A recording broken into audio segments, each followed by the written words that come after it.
Okay, so here's another tutorial that's designed to help you to learn how to send your users over to the part of the software called AnswerRite that administers the exams.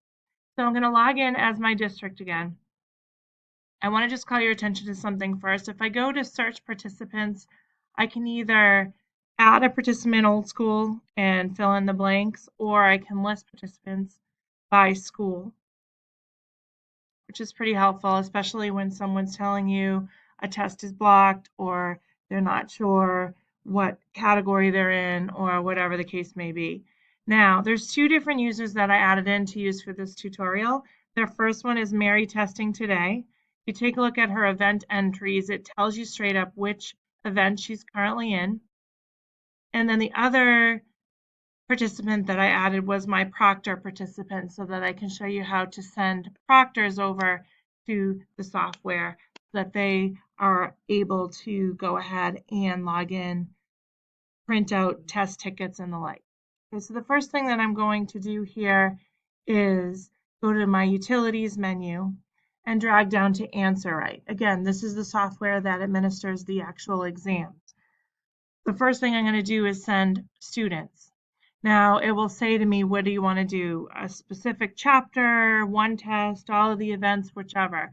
You can go ahead and select whichever ones that you want to do, but generally you just send all of them all at once and update the system depending upon who cares what test and all of that jazz. I'll click send. Now there's one student sent and one student that's allowed to test, and that is the student that I created underneath the Westford Academy login that I'm going to need to delete before I mess him up. Mary Testing Today. Okay, so that's been sent over. Now she will be available underneath the proctor's login to capture her username and password to take the test. Second order of business, you want to send your proctors over. Again, you're going to go to Utilities, drag down to AnswerRite, drag down to Send Proctor.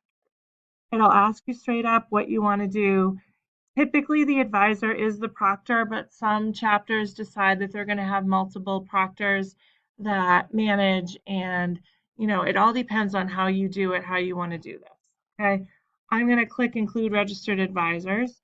Now, you can change the default proctor password. I recommend you don't, because then you have to manage and keep track of additional passwords and so forth for these people. You could do a default proctor password so that all the proctors have the same one. Again, I will leave that up to you. When I click send, it should say that I sent at least one proctor. Currently it isn't because I probably already sent it. But when you have updated your registration and you send the proctors over, it will tell you in here how many proctors were sent and how many schools were sent. So you need to do this ahead of time before the testing will be activated and ready to go. I'm going to close out for now. Thank you.